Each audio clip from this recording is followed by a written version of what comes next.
Hello students, हम आज का अपना टॉपिक करेंगे एंजाइम कैटालिसिस। तो यहाँ पर दो वर्ड्स हैं, एंजाइम भी है और कैटालिसिस भी है। तो इन दोनों वर्ड्स का अपना मतलब है। कैटालिसिस का मतलब आप समझते हो, कैटालिसिस का मतलब है कि जहाँ कैटलिस्ट फंक्शन कर रहा है, अपना वर्क कर रहा है, वो अपनी एक्टिविटी कर रहा है, ऐसे फिनोमिनन को हम कैटालिसिस कहते हैं। ठीक है। और एंजाइम कैटालिसिस का क्या मतलब है? एंजाइम, उसके लिए हमें ये समझना ज़रूरी है कि क्या होते हैं, व्हाट आर एंजाइम्स। ठीक है। तो enzymes are the protein molecules. ये एक्चुअली क्या है? प्रोटीन मोलिक्यूल्स हैं, प्रोटीन्स के बने हुए हैं ये। और प्रोटीन क्या होते हैं? प्रोटीन पॉलीमर्स होते हैं। ठीक है, लॉन्ग चेन पॉलीमर्स होते हैं, made up of A large number of molecules. अब मोलिक्यूल्स काफ़ी सारे हैं तो एटम्स भी काफ़ी सारे हैं। अगर एटम्स बहुत सारे होंगे तो they will have high molecular mass. ठीक है। Enzymes are protein molecules of high molecular mass and these are produced by plants and animals. Plants के अंदर ये प्रोड्यूस होते हैं और एनिमल बॉडी के अंदर प्रोड्यूस होते हैं। इन्हें जो एंजाइम्स हैं उनको बायो कैटलिस्ट या बायोकेमिकल कैटलिस्ट भी कहा जाता है। These are also known as bio catalyst और बायोकेमिकल कैटलिस्ट। क्यों बोला जाता है ऐसा? क्योंकि कैटलिस्ट का काम क्या है? कैटलिस्ट का काम है रिएक्शंस को कैटेलाइज करना, उनको फास्ट करना, उनकी स्पीड को इंक्रीज़ करना। ठीक है। और एंजाइम्स क्या करते हैं? एंजाइम्स जो हैं they catalyse a large number of chemical reactions taking place inside living organisms which are important for sustaining life। ठीक है। जो लाइफ को बनाए रखने के लिए, लाइफ को चलाने के लिए जो रिएक्शंस ऑर्गेनिजम्स के अंदर चलती रहती हैं, जो एंजाइम्स हैं वो उन रिएक्शंस को कैटेलाइज करते हैं, इसलिए उन्हें बायोकैटलिस्ट या बायोकेमिकल कैटलिस्ट भी कहा जाता है। Bio means life and catalyst means the substance that increases the rate of reaction. तो जो बायोकैटलिस्ट मीन्स एंजाइम्स हैं वो बॉडी के अंदर, लिविंग बीइंग के अंदर होने वाली रिएक्शंस को कैटेलाइज करते हैं, इसलिए उन्हें बायोकैटलिस्ट कहा जाता है। तो यहाँ पर आपने देखा कि they are produced by plants and animals. यहाँ पर एक वर्ड मैंने ये एक लाइन ये लिखी थी, they are produced by plants and animals. ठीक है। लेकिन 1969 में सिंथेटिक एंजाइम भी बनाया गया था। First synthetic enzyme was prepared in 1969। Okay. तो जो एंजाइम्स होते हैं ना ये वैसे नेचुरली ही थे, पहले नेचुरली ही मिलते थे और इनको क्रिस्टलाइन फॉर्म में ऑब्टेन भी किया जा सकता है बॉडी के अंदर से। जब इनको निकाला जाता है, जब इनको एक्सट्रैक्ट किया जाता है तो they are in crystalline form. ठीक है। लेकिन एंजाइम को सिंथेटिकली अब बनाया भी जा सकता है। और पहला एंजाइम कब बना था? मैंने आपको बताया, पहला एंजाइम बना था 1969 में। अब हम एंजाइम कैटेलाइज्ड रिएक्शंस के एग्जांपल्स पढ़ेंगे कि कौन कौन सी रिएक्शंस हैं जो एंजाइम जिनको कैटेलाइज करते हैं। ठीक है। तो enzyme catalysed reactions, there is spelling mistake, slide spelling mistake is there. Examples of enzyme catalysed reactions. तो एंजाइम से कैटेलाइज होने वाली रिएक्शंस हमारी बॉडी के अंदर होती हैं या प्लांट्स के अंदर होती हैं या फिर दूसरे ऑर्गेनिजम्स के अंदर होती हैं। तो हम जो भी रिएक्शंस के एग्जांपल्स यहाँ पर देखेंगे ना, वो सभी लिविंग बींग्स के अंदर होने वाली रिएक्शंस हैं। तो सबसे पहला एग्जाम्पल यहाँ पर है inversion of cane sugar. What is cane sugar? Cane sugar is sucrose, चीनी, जिसको हम नॉर्मल भाषा में कहते हैं, क्योंकि हमें पता है कि जो चीनी है वो गन्ने से मिलती है एंड गन्ने को बोलते हैं शुगर केन। तो शुगर को इसलिए केन शुगर भी कहा जाता है। इन्वर्जन ऑफ केन शुगर, जे आप केमिकल काइनेटिक्स में भी पढ़ चुके हो इस रिएक्शन के बारे में। इसमें होता क्या है कि जब केन शुगर का हाइड्रोलिसिस होता है, aqua solution of cane sugar when is hydrolysed in presence of enzyme invertase. अब आप देखो जो एंजाइम के नाम होते हैं ना, वो या तो जिस रिएक्टेंट पर उन्होंने एक्ट करना होता है उसके नाम पर होते हैं, या जिस टाइप की वो रिएक्शंस को कैटेलाइज करते हैं उनके नाम पर होते हैं, या वो क्या रिएक्शन कर रहे हैं। अब जैसे यहाँ पर क्या हो रहा है, यहाँ पर हमने पढ़ा यहाँ इन्वर्जन हो रहा है केन शुगर का, इसलिए इस एंजाइम का नाम है इन्वर्टेज। ठीक है। तो this enzyme is invertase enzyme, क्योंकि वो केन शुगर के हाइड्रोलिसिस का इन्वर्जन कर रहा है। इन्वर्जन करने से जो प्रोडक्ट्स हैं वो क्या मिल रहे हैं? Glucose and fructose. आपको एक चीज़ यहाँ पर ध्यान से देखनी है, ग्लूकोज और फ्रक्टोज दोनों का फॉर्मूला बिल्कुल सेम है एग्जैक्टली, ठीक है। तो इनमें फिर डिफरेंस क्या है, why one is named as glucose and other is named as fructose, ये आप आगे पढ़ोगे जब हम ऑर्गेनिक केमिस्ट्री करेंगे, तो उसमें आपको फ़र्क पता चलेगा दोनों में, what is difference between glucose and fructose, दो their chemical formula are similar, ठीक है। ये तो हो गया हमारा first example enzyme catalysed reaction का। इसके बाद हम नेक्स्ट एग्जाम्पल देखते हैं। Next example is conversion of glucose into ethanol. Glucose को इथेनॉल में कन्वर्ट किया जाता है बाय एंजाइम जाइमेज, ठीक है। जाइमेज से ग्लूकोज को कन्वर्ट किया जाता है इथेनॉल में, ठीक है, और कार्बन डाइऑक्साइड गैस यहाँ पर प्रोड्यूस होती है। एक एग्जाम्पल आपको ये देखना है, ये करना है यहाँ पर। इसके बाद जो नेक्स्ट एग्जाम्पल है एंजाइम कैटेलाइज्ड रिएक्शंस का, वो है conversion of starch into maltose. अब ये तो हमारी बॉडी में चलता है, जो हम फूड खाते हैं, आपने 10th क्लास में किया था, जहाँ आपने पाचन तंत्र के बारे में पढ़ा था, डाइजेस्टिव सिस्टम के बारे में पढ़ा था। वहाँ पर आपने पढ़ा था कि जब हम खाना खाते हैं तो जब जैसे आपने चावल खाए या आपने रोटी की बाइट मुंह में ली, आप उसको चबाते हो थोड़ी देर तक, तो वो आपको मीठी लगनी शुरू हो जाती है। जो खाना आपके मुंह में है, थोड़ी देर के चबाने के बाद वो आपको मीठा लगने लग जाता है। तो वो क्यों होता है? वो इसलिए होता है क्योंकि जो उसके अंदर स्टार्च होता है थोड़ा सा, वो माल्टोज में कन्वर्ट हो जाता है, ठीक है। तो अगर वो हमारे मुंह में हो रहा है तो वहाँ पर एंजाइम होता है अमाइलेज, ठीक है, स्लाइवरी अमाइलेज, जो स्लाइवा के अंदर होता है। तो यहाँ पर हम दूसरा एंजाइम भी है डायस्टेज, ठीक है। ये जो एंजाइम है स्टार्च का हाइड्रोलिसिस करता है और उसको माल्टोज में कन्वर्ट कर देता है।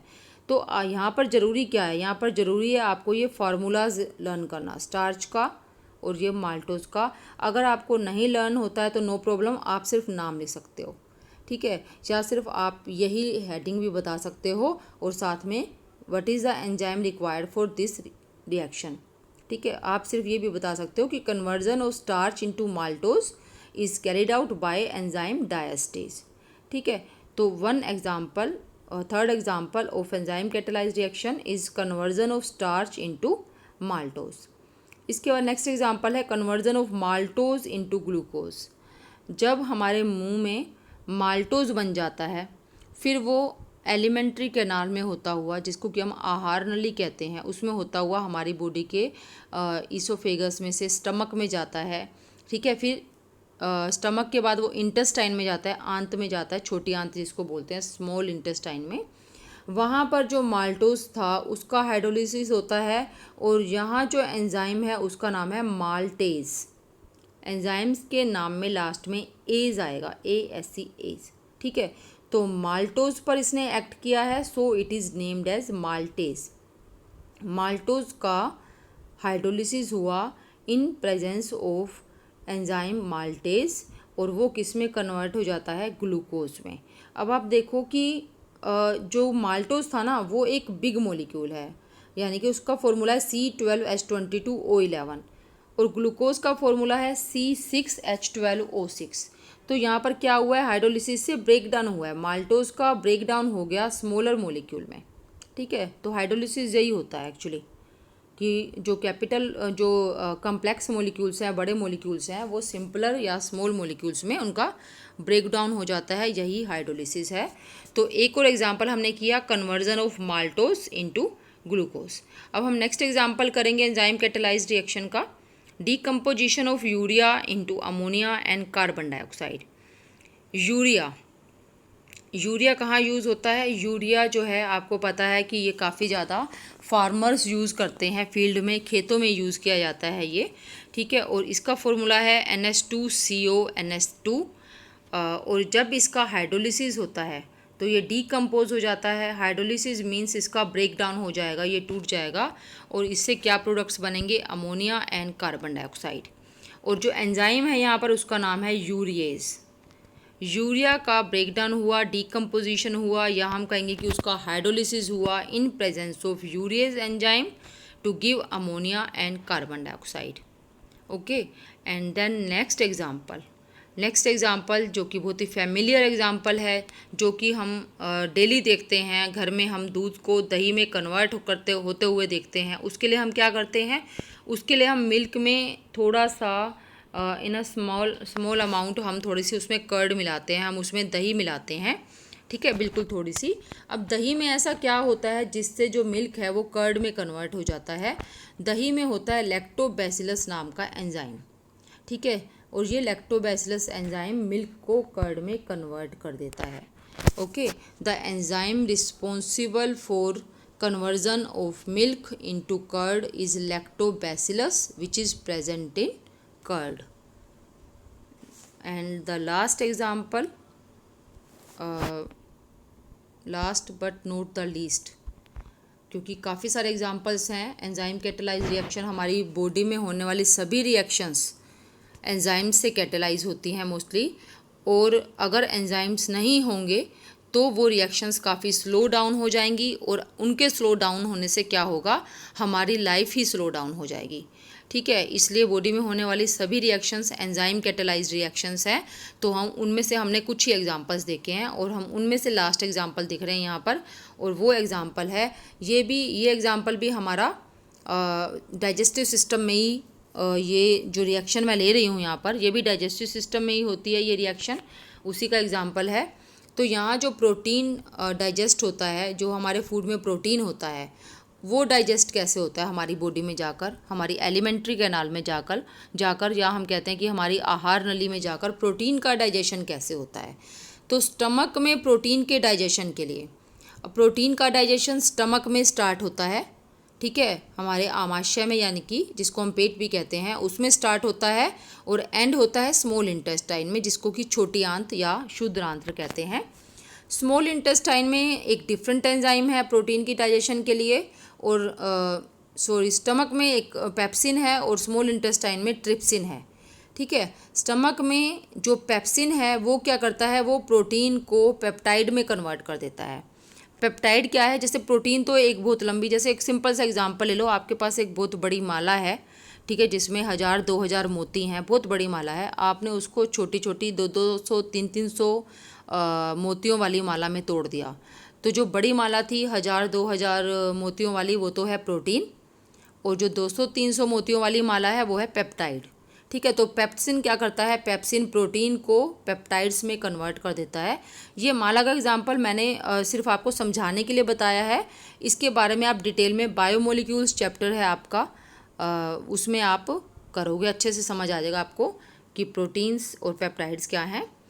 तो स्टमक में protein is converted to peptide by enzyme pepsin, ठीक है, और इंटेस्टाइन में, स्मॉल इंटेस्टाइन में जो प्रोटीन का हाइड्रोलिसिस है, यानी कि जो प्रोटीन का ब्रेकडाउन है, वो अमीनो एसिड्स में हो जाता है, और उसके लिए एंजाइम कौन सा रिस्पॉन्सिबल है, वो है ट्रिप्सिन।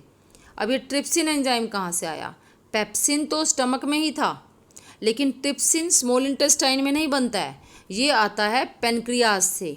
पेनक्रियाज जिसको कि हम अग्नाशय कहते हैं, ठीक है, जो स्टमक और इंटेस्टाइन के बीच में प्रेजेंट होती है। ये एक डाइजेस्टिव ग्लैंड है, ठीक है, जिसको हम हिंदी में आहार पाचन ग्रंथि कहते हैं, ठीक है। डाइजेस्टिव ग्लैंड मीन्स पाचन ग्रंथि, पेनक्रियाज, और हिंदी में इसको बोलते हैं अग्नाशय, ठीक है। तो पेनक्रियाज से ट्रिप्सिन नाम का एंजाइम बनता है, और वो प्रोटीन को अमीनो एसिड्स में कन्वर्ट कर देता है, ठीक है। तो ये एग्जाम्पल्स थे हमारे एंजाइम कैटेलाइज रिएक्शंस के। इसके बाद हम करेंगे characteristics of enzyme catalysis. Enzyme catalysis की कुछ खास बातें हैं, वो हमें पता होनी काफ़ी ज़रूरी हैं। जैसे हमने कैटेलिस्ट के बारे में किया था, कैटेलिसिस के जो कैरेक्टरिस्टिक्स हैं हमने किए थे, एक्टिविटी एंड सेलेक्टिविटी, वैसे ही हम एंजाइम कैटेलिसिस के भी कैरेक्टरिस्टिक्स करेंगे। वो बहुत ही इंपॉर्टेंट है, ये सभी कैरेक्टरिस्टिक्स आपको अच्छे से समझनी है ये। और इसमें फर्स्ट जो है वो है मोस्ट हाईली एफिशिएंट।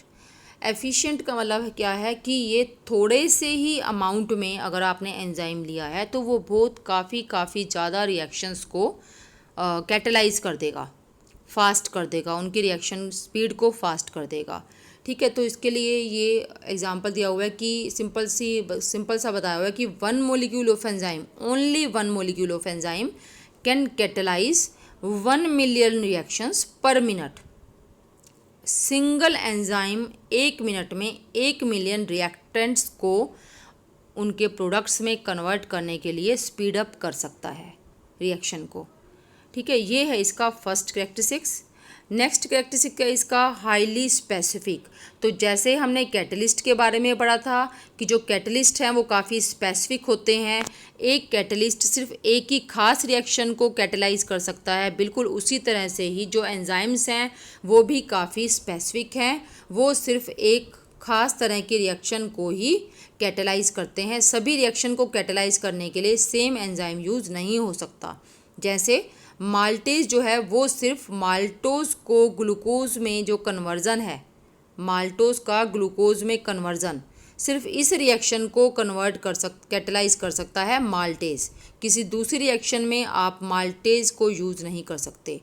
माल्टोज को जितने भी बार ग्लूकोज में कन्वर्ट करना है, maltase can be used but it can't be use in any other reaction. तो इसलिए एंजाइम्स का एक्शन जो है वो काफ़ी स्पेसिफिक है। ठीक है। And next characteristic, requirement of optimum temperature and optimum pH for high activity. And what is meant by optimum temperature and optimum pH.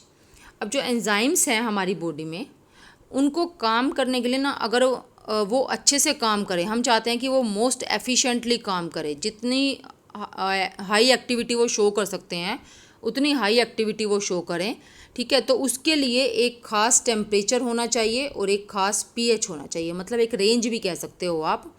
ठीक है, उस टेम्परेचर रेंज में और उस पीएच रेंज में एंजाइम की एक्टिविटी हाईएस्ट होती है, और उस टेम्परेचर को जिस पर उसकी एक्टिविटी हाईएस्ट है उसको हम ऑप्टिमम टेम्परेचर कहते हैं, और उस पीएच को जिस पर उसकी एक्टिविटी हाईएस्ट है उसे हम ऑप्टिमम पीएच कहते हैं। There is a specific temperature and a specific pH at which activity of enzyme is maximum, and these are known as optimum temperature and optimum pH. ठीक है, तो optimum temperature range क्या है enzymes के लिए, वो है 298 to 310 kelvin, and optimum pH range is 5 to 7।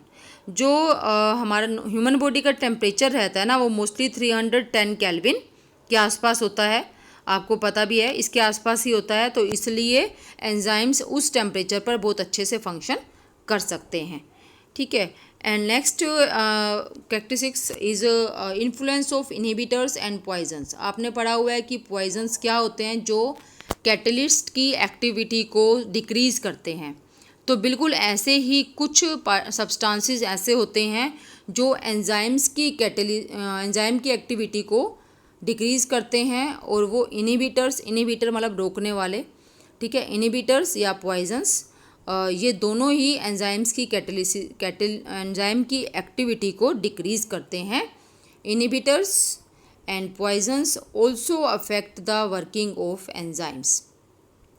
और ये कैसे करते हैं, उनकी वर्किंग को अफेक्ट कैसे करते हैं? They interact with active functional groups on the enzyme. Enzyme पर कुछ फंक्शनल ग्रुप्स होते हैं जो काफ़ी एक्टिव होते हैं, और वो एक्टिव फंक्शनल ग्रुप्स रिएक्टेंट के साथ बाइंड होकर उसकी रिएक्शन को फास्ट करते हैं। लेकिन ये इनहिबिटर्स या पॉइजन्स क्या करेंगे, ये उन्हीं एक्टिव फंक्शनल ग्रुप पर बाइंड हो जाते हैं, जिससे एंजाइम जो है वो रिएक्टेंट के साथ बाइंड नहीं हो पाता और रिएक्शन नहीं कर पाता, रिएक्शन को कैटेलाइज नहीं कर पाता। इस तरह से इनहिबिटर्स और पॉइजन्स जो हैं वो एंजाइम की एक्टिविटी को अफेक्ट करते हैं। और इसका एग्जांपल ये है कि काफ़ी सारी ड्रग्स यानी कि जो दवाइयाँ हैं वो हम जब लेते हैं तो वो क्या करती हैं, वो एंजाइम्स इनहिबिटर का ही काम करती हैं। जो हमारी बॉडी में जर्म्स हैं या फॉरेन पार्टिकल्स हैं, उनके एंजाइम्स के लिए वो इनहिबिटर्स का काम करती हैं, उन जर्म्स की फंक्शनिंग को रोकती हैं और उनको मार देती हैं, ख़त्म कर देती हैं दवाइयाँ। And moving to next characteristic of enzyme catalysis is increasing activity in presence of activators and coenzymes। तो आपने देखा कि इनकी एक्टिविटी कम हो जाती है किनकी प्रेजेंस में, इनहिबिटर्स और पॉइजन्स की प्रेजेंस में एंजाइम्स की एक्टिविटी कम हो जाती है। लेकिन इनकी एक्टिविटी बढ़ भी सकती है in presence of activators and coenzymes. And now what are activators and what are coenzymes. तो कोएंजाइम्स जो हैं ये हमने क्या पढ़ा, हमने पढ़ा कि एंजाइम्स जो हैं वो प्रोटीन मॉलिक्यूल्स हैं। अब कोएंजाइम्स क्या हैं, कोएंजाइम छोटे नॉन प्रोटीन मॉलिक्यूल्स हैं, ठीक है, नॉन प्रोटीन पार्ट है। उसी प्रोटीन पर, एंजाइम के प्रोटीन पर एक छोटा सा पार्ट, छोटा सा ग्रुप या छोटा सा मॉलिक्यूल अलग से अटैच्ड है, जो कि प्रोटीन नहीं है, वो मोस्टली विटामिन है, ठीक है, और जो एंजाइम के साथ है और एंजाइम की एक्टिविटी को वो बढ़ा देता है। उसकी प्रेजेंस से एंजाइम की एक्टिविटी बढ़ जाती है, उसे कोएंजाइम कहा जाता है। को मीन्स कोऑपरेट करने वाला, उसकी हेल्प करने वाला, उसके साथ चलने वाला एंजाइम के, ठीक है। तो कोएंजाइम क्या है, it is a small non protein part present along with an enzyme. और इसी तरह से ही जो एक्टिवेटर्स हैं, activators are generally metal ions, ये जनरली मेटल आयंस हैं। ये एग्जांपल्स हैं कुछ मेटल आयंस के, sodium ion, manganese ion, cobalt ion and copper ion, और भी हो सकते हैं। And these are weakly bonded to enzyme molecule, ये एंजाइम मोलिक्यूल के साथ बहुत वीकली ये बाइंड होते हैं। Sorry. Presence of activators and coenzymes increase the activity of enzymes to a very large extent, ठीक है। और इसका एग्जांपल हम एक देखते हैं, एमाइलेज। अगर एमाइलेज की जो फंक्शनिंग है, अमाइलेज होता है हमारे सलाइवा में, जो हमारे मुंह में सलाइवा बनता है उसमें भी अमाइलेज होता है, और वैसे अमाइलेज अलग से भी होता है। जो हमारे मुंह में है उसको सलाइवरी अमाइलेज कहते हैं, और जो वहाँ पर नहीं है वो अमाइलेज सिंपली कहा जाता है उसको। अमाइलेज की फंक्शनिंग काफ़ी ज़्यादा इंक्रीज़ हो जाती है in presence of sodium chloride, क्योंकि सोडियम क्लोराइड में क्या है, सोडियम क्लोराइड में सोडियम आयंस हैं जो अमाइलेज के लिए एक्टिवेटर का काम करते हैं, और वो उसकी एक्टिविटी को हाईली इंक्रीज़ कर देते हैं। Okay, these all are important characteristics of enzyme catalysis. This is all in this video. Okay.